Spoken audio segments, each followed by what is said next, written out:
How are you going to verbally abuse people and then expect them to give you access? Does that make sense to anyone?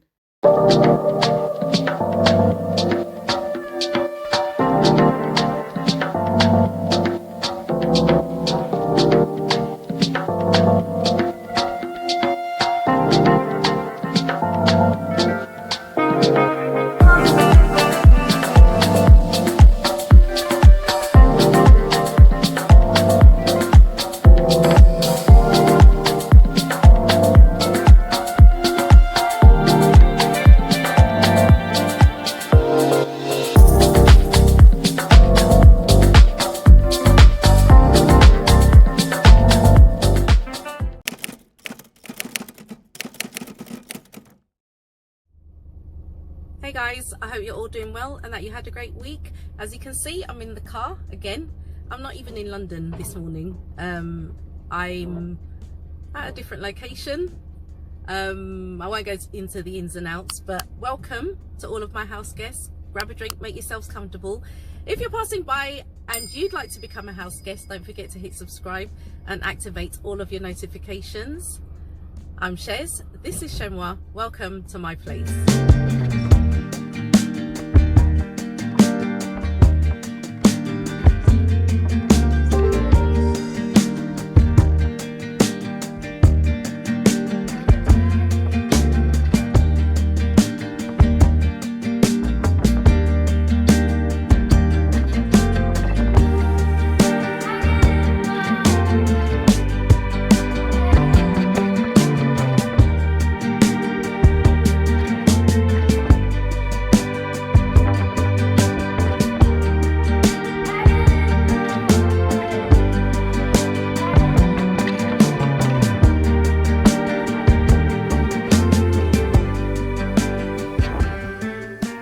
A couple of years before the pandemic, I used to work in an office on Knightsbridge that had a large window overlooking Hyde Park, through which every week I would see the military horses being taken through their exercises. It would appear, however, that even these noble creatures have had enough of the royal shenanigans when, on Wednesday, videos emerged of two galloping without riders through central London, one of them covered in blood. The official explanation for the horses' erratic behaviour is that they were spooked by the noise of falling concrete from building work taking place in the vicinity. Building work is perpetually taking place in central London. In fact, not just central London, all over London. So are these horses not trained how to respond to every possible eventuality, even loud noises?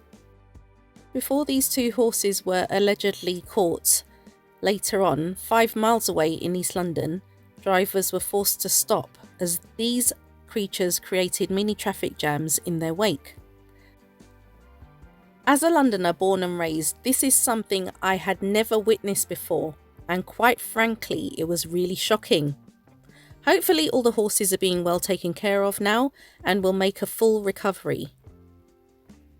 Speaking of jams, it would appear that the firm want to compete with Meghan as they released a promotional video of their strawberry jam on their Instagram page on the same day that these royal horses bolted. Now, some are saying that the video release is coincidental, while others are calling it subtle shade. This article is from thetelegraph.co.uk, published on the 25th of April 2024. The headline reads, Jam Wars, Buckingham Palace promotes own preserve just days after Meghan. Timely social media post accused of throwing subtle shade at the Duchess's new venture. It may, of course, have just been an innocent coincidence. But Buckingham Palace has been accused of engaging in jam wars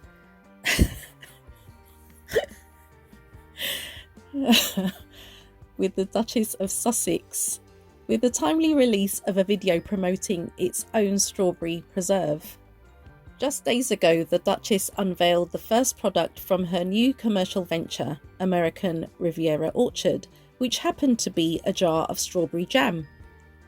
The product was delivered to 50 of her high-profile friends who have dutifully been promoting the jam on their social media channels.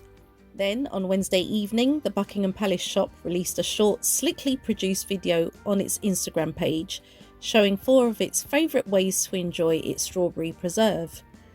To the soothing tones of Mozart's Dissonance Quartet, the reel shows a woman's hands slathering the jam on a scone, a crumpet, a croissant, and on toast.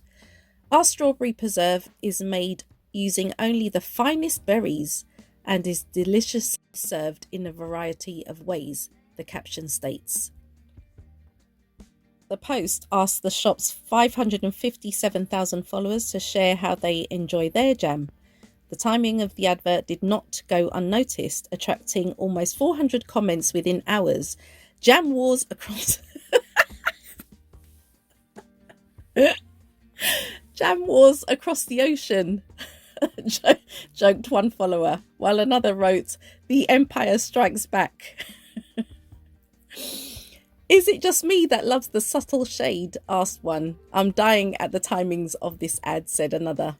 Some were not amused. "Very tacky, low blow that was entirely immature and unnecessary," wrote one follower. And then it goes on about the marketing of the 2 jams, as well as other bits and pieces.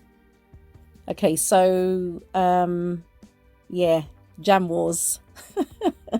My late dad's sister, before her husband passed, she had strawberries growing in her back garden, and she used to make jam, homemade jam. Millions of people make jam across the globe. Okay, Buckingham Palace, like, as you guys know, if you watched a couple of videos back, I showed you the honey that I was given as a Christmas present back in 2021, and I still have the bottle. I mean, jam is jam at the end of the day. Okay, why does Buckingham Palace feel so threatened by this particular jam? I don't understand. Jam wars. It's really sad. It's very petty and it's unnecessary. And it just seems that any opportunity to have a swipe at Meghan is instantly grabbed. You know, we've got wars, literal wars going on in this world. People are suffering. People are dying. You know, people are literally dying. Children being orphaned. They have no food to eat, let alone jam. They literally have no bread. You know, you got this woman on the Buckingham Palace website spreading the jam on the croissants, etc. These kids have no bread. They don't even have a crumb to sniff. But Buckingham Palace see fit to basically launch a competition against Meghan. It's really sad. This is the world that we live in, guys. These are the skewed priorities of the upper echelons of society. This is what is called aristocracy. These are the ruling classes. This is what they enjoy. This is the type of thing they like to do. Pettiness at the highest level. Sad. It's also been reported that Meghan's jams are being priced at $200 each, which has caused absolute outrage. Video promoting their new strawberry preserve. So here we go. So it's days after the Duchess unveiled the first product from a new commercial venture, American Riviera Orchard, which happens to be a jar of strawberry jam. So, but I would have thought, Giles, that Buckingham Palace have been making jam for a while. They have been producing jam in their shops. And is that Dutchy stuff, or is that because the Dutchy originals? They have the jam there, not just at Buckingham Palace, but I think they have at Windsor Castle, Balmoral, wherever they have shops. They've been having jam for some time. So this is just an advert that's gone out. This is just an advert that's gone out, and I think it is coincidental. People making mischief, isn't it? But the reason they're making mischief is that the Duchess of Sussex, Meghan, has produced a new jam, American Riviera Orchard, which is a jar of strawberry jam. Oh, sounds lovely. I'm going to get some. Well, are you? Yeah. Because the buzz is it's £200 a jar. No, I'm not going to get any. No, I don't want And it. the thinking behind that is that with a luxury brand, people expect to pay a luxury price. And they will be thinking that we'll sell more at £200 or $200 a jar. That's a lot of money, isn't 50. it? Yeah. I would expect gold flakes in my jam for that price. I just expect the bees. I want the hive and everything. Do you know what I mean? That's honey. She wants that as well. I told him, did you hear the little joke I told him about the Just that, strawberries? can we back up a little bit? How do you think Strawberry jam's made? I thought there was a dad joke. Oh, I thought she was selling honey. no. Meghan jam. has sent the jam to 50 of her high-profile friends. £200 for a jam? That's Yeah. the rumour. That's even worse than £200 for honey, isn't it? I want the strawberry field. I want everything. There Do you know you what I mean? You want gold dipped strawberries. I want it all. There. Yeah. I want Meghan as well. Yeah, Do you know what I mean? just I want her to rock up and go, there you And go, serve Alison. it. Yes. Gone with some Absolutely. cream. I love a little bespoke jam. I just want, you know, one of the crew here. Regardless of the price point, the beauty of living in a free market economy is that you are not obliged to buy any items on sale. However, the same people that are complaining are more than likely the same people who would happily spend $500 on a designer handbag with the logo on full display, inadvertently providing the company with free advertising, rather than buying a regular $50 handbag which would perform exactly the same function. Remember, the Royal Collection jams are aimed at the mass market. Meghan's jams are not. She is not forcing you to buy anything from her, people. And it would appear that this bitter Betty has a serious problem not just with Meghan's jam, but with anyone who speaks in Meghan's defence. Meghan Markle's friend, Melissa McCarthy, has defended the Duchess following a rush of backlash over her American Riviera Orchard jam brand. Melissa was quick to praise Meghan, calling her inspiring and slating those who have criticised her. A smart, interesting woman that has her own life, for some reason, is incredibly threatening to some people. And I always think, how inspiring. Yes. I've never once been threatened by someone who's amazing. I just think, how inspiring. So it's really on the people throwing the hate. It's Meghan's wonderful. Strong women are awesome. The Duchess of Sussex has given away 50 limited edition jars of the strawberry jam to various influencers in a PR stunt to launch her new lifestyle brand. Joining me now is royal biographer Angela Levin. Good afternoon, Angela. Hello. Hi. So you heard Melissa McCarthy there saying that Meghan is incredibly threatening to some people. I have to agree with her. Yeah. Some people just seem to have a bad word to say about Meghan continuously, even when she's doing something as innocent as releasing some jam. How's that offending people?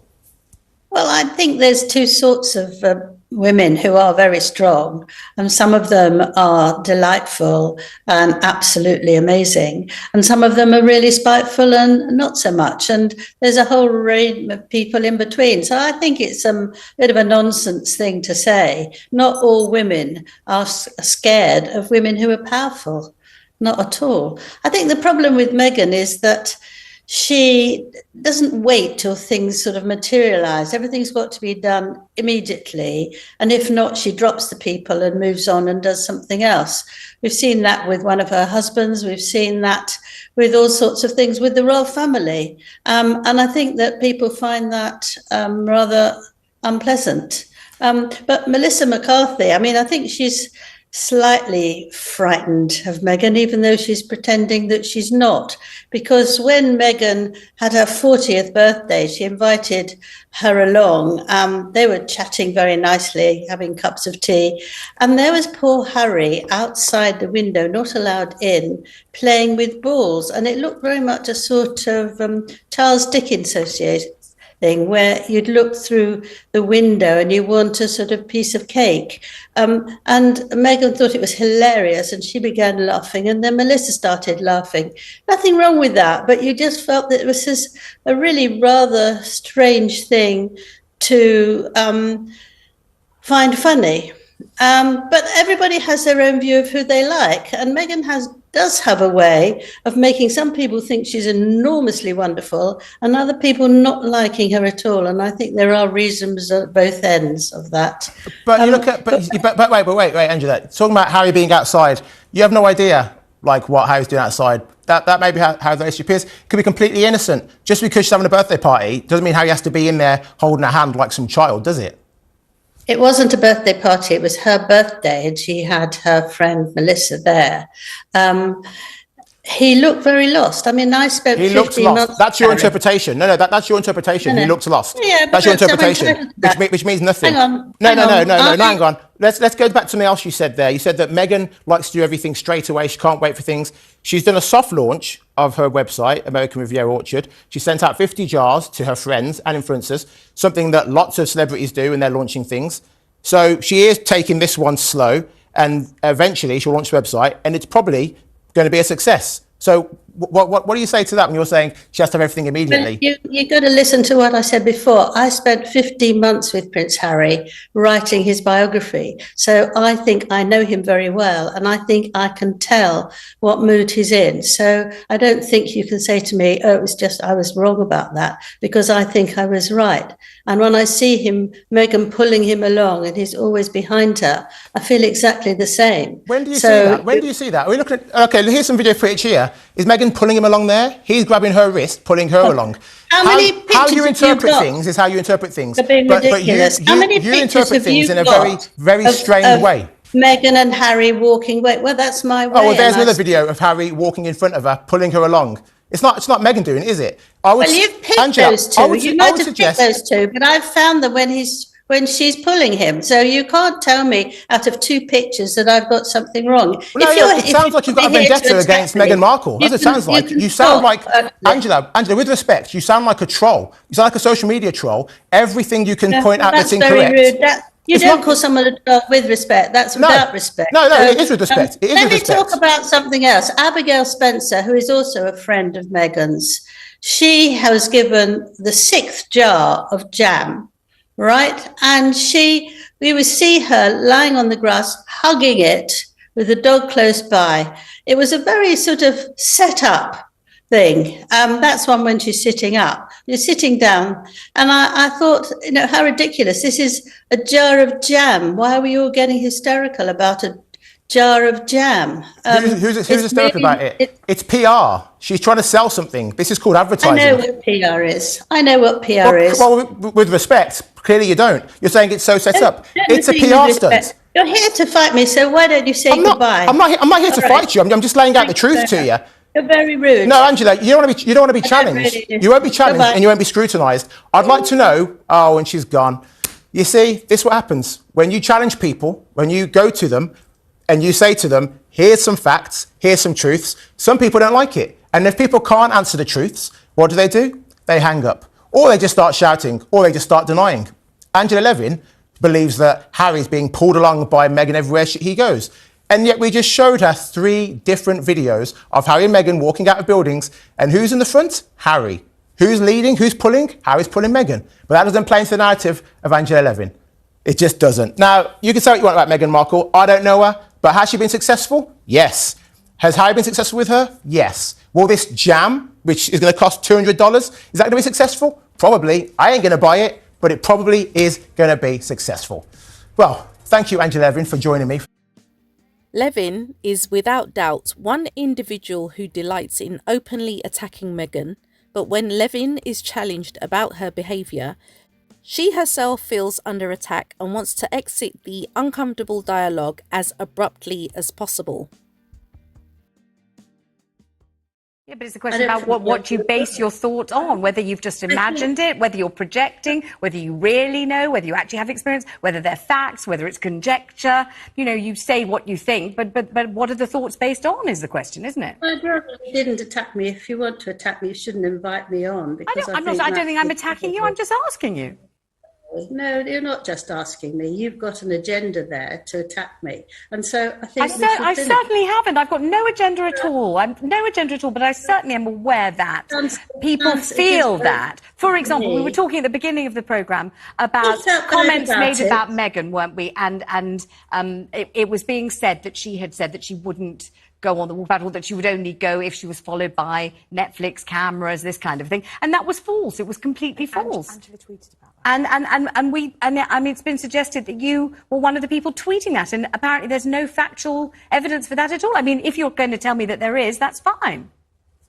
Is I there? don't have to tell anything. And I don't really think I want to be invited on to this programme and then to be treated in this manner. So Well, I think hope you that haven't felt that you're I've treated you discourteously. I was only wondering I whether will. you But might let's have leave it. I'm felt not going that to answer any more that questions. Meghan might Nor would I let you interview me deserve, again. I don't know, more compassion and maybe a more I don't know, maybe a more sort of forgiving reception, possibly. That's all I was asking you. Anyway, I'm very grateful for you coming on the programme, and thank you very much indeed. That is Angela Levin, and she is the biographer of Prince Harry and also of the Queen Consort. Ladies, when another woman talks bad about you for no reason at all, don't be so quick to clap back. Pray for that woman. She sees something in you that she doesn't see in herself. Remember, confidence is silent. Insecurity is loud. Levin prides herself on being Harry's biographer in the past, so one can only deduce that her bitter resentment towards Meghan could stem from the fact that she no longer has access to Harry. Levin's behaviour is a prime example of wisdom not walking hand in hand with age, because if she ever hoped to regain access to Harry in the future, she's got to accept the fact that hell would have to freeze over first, given the way she relentlessly trashes his wife at every available opportunity. Unless she has the energy and material to write future books, relying on invitations to provide her toxic perspectives about the Duchess of Sussex seems to be the only way Levin can fund her retirement now, because no one really takes her seriously. Speaking of not being taken seriously, here's another Meghan hater demanding that the Sussexes make themselves more accessible. What they need to do, it seems to me, going forward, is build bridges in the United Kingdom in particular with their family, perhaps get back onto social media in some way. Don't be so hostile, be more open about what they're doing. When they do something, we, the media, only learn about it at the very last moment. It's very hard to engage with them as a couple. And I think there's room for big change there if they want to. I don't believe in past lives or reincarnation, but hypothetically, I think this man was a sadist in his past life. Same as Levin, same as Morgan, same as these other... I can't even say any appropriate words. Richard Kay has gone after Harry and Meghan relentlessly again. He claims to have had a good relationship with Diana. Obviously, that's non-existent now. And again, it's all about access. Because these people have no access to Harry and Meghan, they are so resentful. I know I put up a post a few weeks ago on my community tab about not letting people have access to you. If you're a person of value, you're not going to allow any and anybody to have access to you. And this is what these members of the British tabloid media fail to understand. Meghan and Harry do not have to give access to anyone they don't want to. And this is on the back of them, on the back of Harry not allowing anyone into, anyone from the Daily Mail, I think it was, into the polo event the other day. It would seem everybody has a right to privacy except for Harry and Meghan. It's not right. It's disgusting. I don't understand why these people feel that they have some claim on the Sussexes. They're human beings. They are not property. Yes, they're public figures, but they're not public property.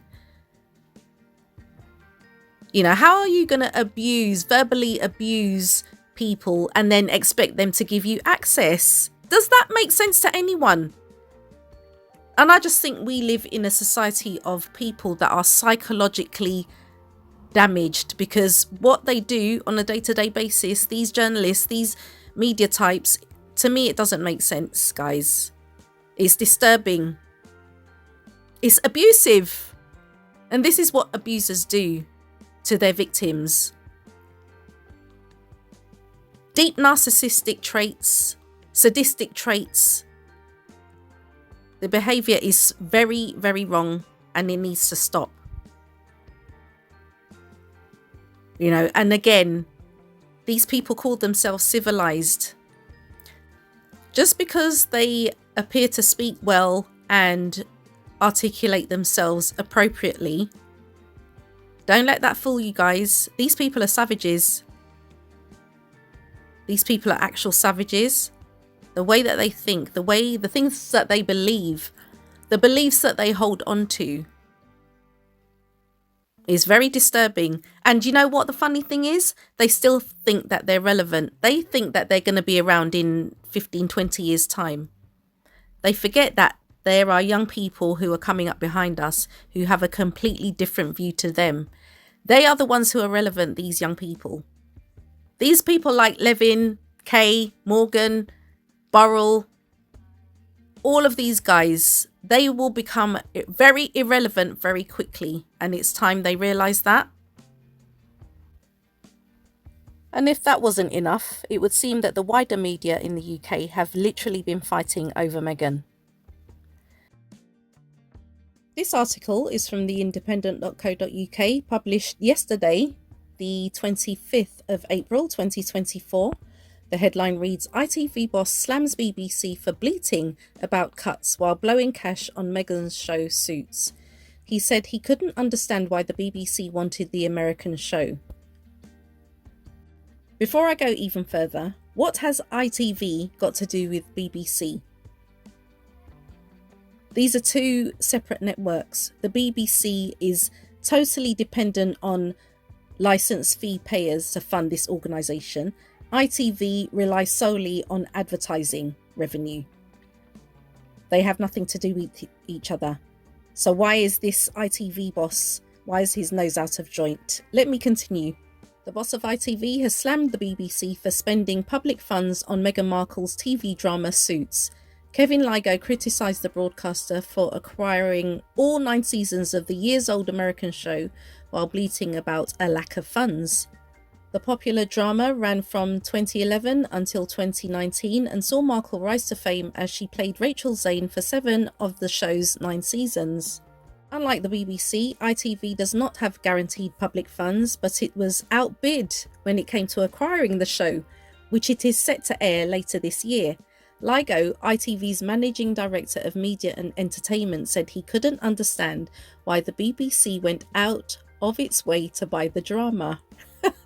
Okay, so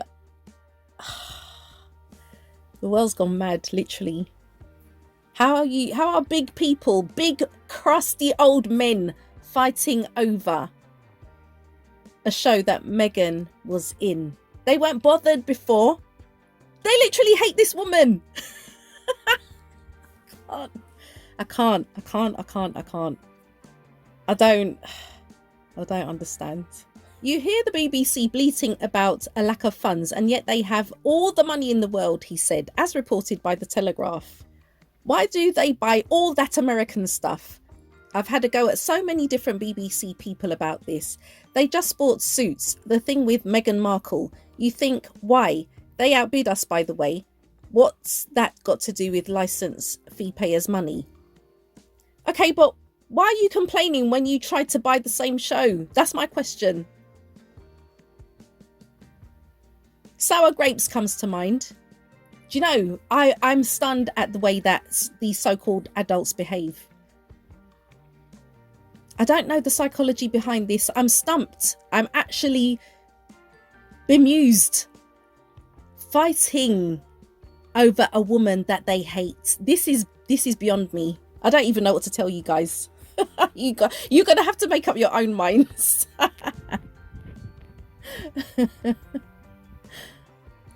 Then Thursday saw William visiting a school in the West Midlands at the invitation of one of its students, called Freddie, 6 months ago. And I thought I'd stick with the BBC for the final article in this video. This was also published on the 25th of April 2024, and the headline reads, Prince William visits school after boys invite. The Prince of Wales has visited a school to learn how pupils are being supported with their mental well-being. Prince William was invited to St Michael's Church of England High School in Rowley Regis, West Midlands by a 12-year-old pupil last October. Freddie had asked the Prince to come and find out about the school's Matrix project, which was set up to shine a spotlight on male mental health. At the time, the Prince responded on X with a message commending the school on its work but apologising for being unable to make it. 6 months on, the Prince met representatives of the school Student Voice Committee to learn about its various initiatives.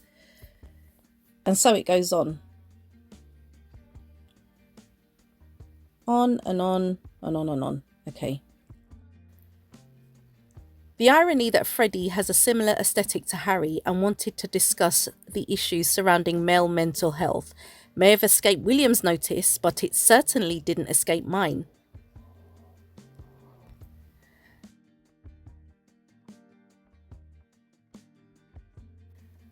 Neither has it escaped my notice that Kate and William, having more meaningless titles conferred upon them, to give the illusion that the firm is a tower of strength, unity and robustness, only serves to keep us all distracted from the reality that the fragility of the monarchy becomes more apparent with every passing day.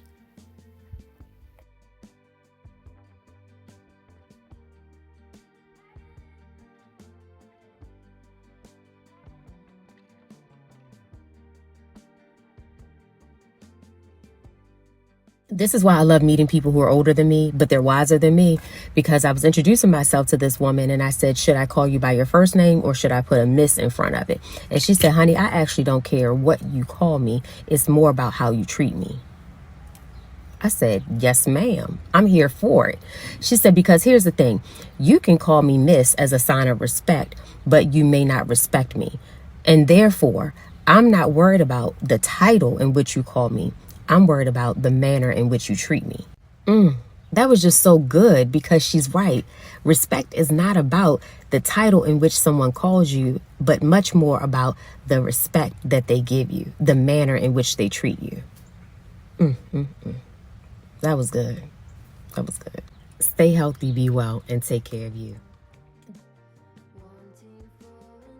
Hey guys, so I'm back in London now and I am going to wrap up this video here as I don't have that much more to add. So if your thoughts were provoked in any way, don't forget to give this video a thumbs up. And if you haven't yet become a house guest, don't forget to hit subscribe and activate all of your notifications. I want to take this opportunity to thank you guys so much for watching. Enjoy the rest of your day and you shall catch me in the next video.